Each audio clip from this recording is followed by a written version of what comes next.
सुप्रभात देवियों और सज्जनों, मैं कर्नल सोफिया कुरैशी और मेरे साथ विंग कमांडर व्योमिका सिंह आज आपको 6 से 7 मई 2025 की रात 1:05 से 1:30 बजे के बीच भारतीय सशस्त्र बलों द्वारा अंजाम दिए गए ऑपरेशन सिंदूर के बारे में जानकारी देंगे। ऑपरेशन सिंदूर 22 अप्रैल को पहलगाम में हुए विभत्स आतंकवादी हमले के शिकार मासूम नागरिकों व उनके परिवारों को न्याय देने के लिए लॉन्च किया गया था। इस कार्रवाई में 9 टेररिस्ट कैंप्स को टारगेट किया गया और पूरी तरह से इसे बर्बाद किया गया। पाकिस्तान में पिछले 3 दशकों से टेरर इंफ्रास्ट्रक्चर का निर्माण हो रहा है। इसमें recruitment, indoctrination centres, training areas व लॉन्च पैड शामिल थे, जो पाकिस्तान और पाक अधिकृत जम्मू कश्मीर POJK दोनों में फैले हैं। Operation Sindoor was launched by Indian Armed Forces to deliver justice to the victims of Pahalgam terror attack and their families. 9 terrorist camps were targeted and successfully destroyed. Over the last 3 decades, Pakistan has systematically built terror infrastructure.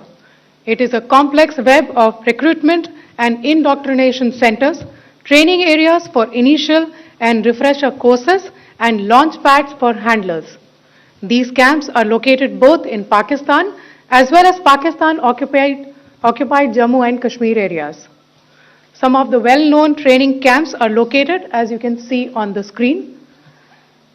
They are distributed from Savai Nala in the north, counting to approximately 21, ending at Bhagalpur to the south. इन लक्ष्यों का चयन विश्वसनीय intelligence सूचनाओं के आधार पर हुआ ताकि आतंक गतिविधियों की रीढ़ तोड़ी जा सके, और यह खास ध्यान दिया गया कि निर्दोष नागरिकों और सिविलियन इंस्टॉलेशन को नुकसान न पहुंचे।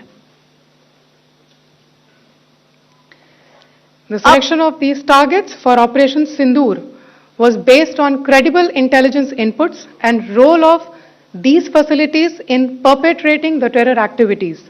The locations were so selected to avoid damage to civilian infrastructures and loss of any civilian lives. This was done with due diligence, and the camps selected for targeting and their engagement will now be shown to you one by one.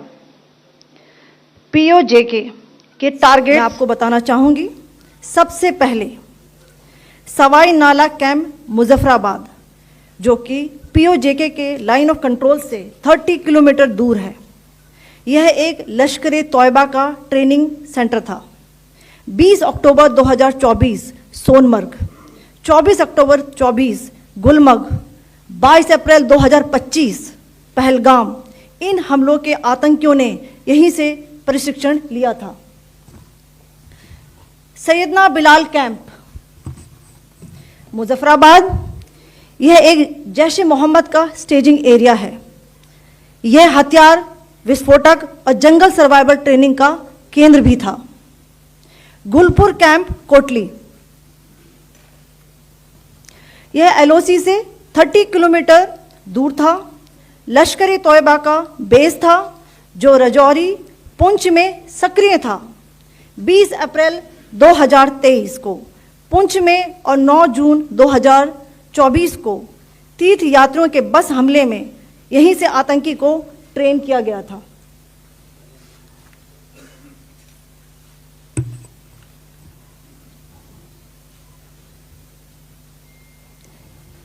Barnala camp बिंबर, ये LOC से 9 kilometre दूर है। यहाँ पर हथियार, handling, IED व जंगल survival का प्रशिक्षण केंद्र था। अब्बास कैंप कोटली,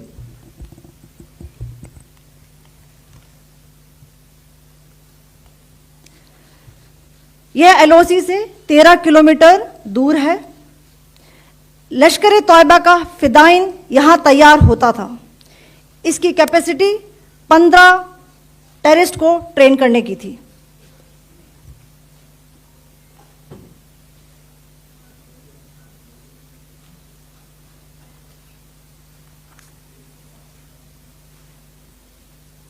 अब मैं पाकिस्तान के अंदर के टारगेट से अवगत कराना चाहूंगी। पहला, सर्जिकल कैंप सियालकोट। यह अंतर्राष्ट्रीय सीमा से 6 किलोमीटर की दूरी पर है, सांबा कठुआ के सामने।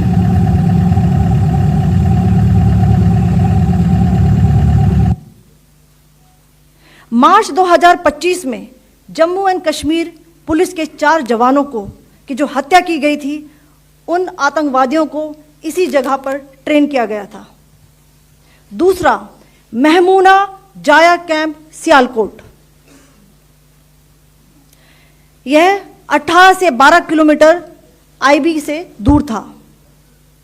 हिजबुल मुजाहिदीन का बहुत बड़ा कैंप था। यह कठुआ जम्मू क्षेत्र में आतंक फैलाने का नियंत्रण केंद्र था। पठानकोट एयरफोर्स बेस पर किया गया हमला भी इसी कैंप से प्लान और डायरेक्ट किया गया था। मरकज ताइबा मुरीद के, यह आईबी से 18 से 25 किलोमीटर दूरी पर है। 2008 के मुंबई हमले के आतंकी भी यहीं से प्रशिक्षित हुए थे। अजमल कसब व डेविड हेडली भी यहां ट्रेन हुए थे।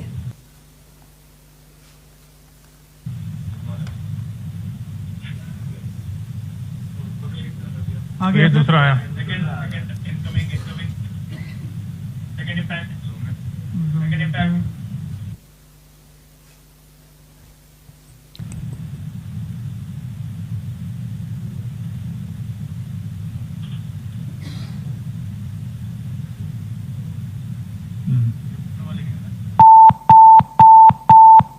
टारगेट 10 हुआ है सर अभी। टारगेट 10 हुआ, एंक्लोजर सेम ही है। 7 it is hit the target. हाँ हाँ।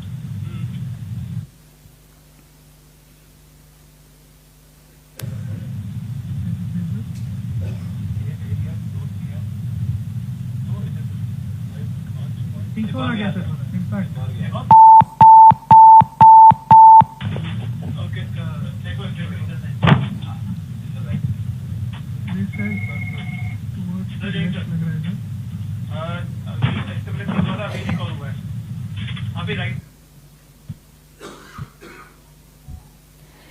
मरकज सुभान अल्लाह भावलपुर, ये इंटरनेशनल बाउंड्री से 100 किलोमीटर दूर है।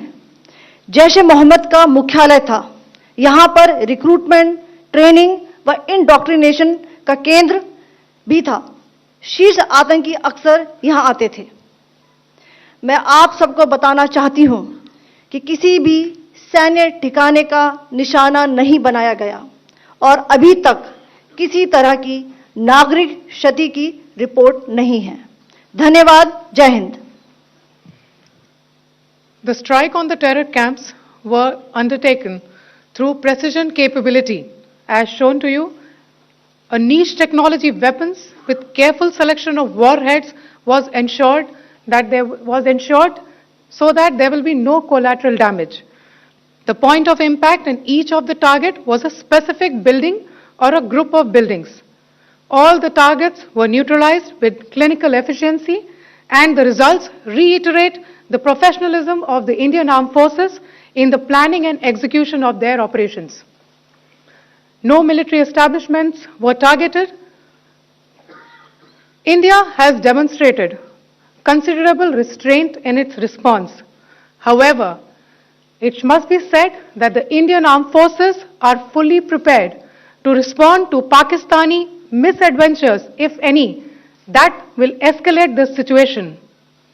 Jai Hind, and thank you very much. Ladies and gentlemen, friends in the media, I ask your indulgence today in view of the fact that this is still an evolving situation. We will therefore not be able to take questions and answers today, but we will come back for more updates and more briefings shortly. Thank you all very much for joining us this morning. Thank you. Jai Hind.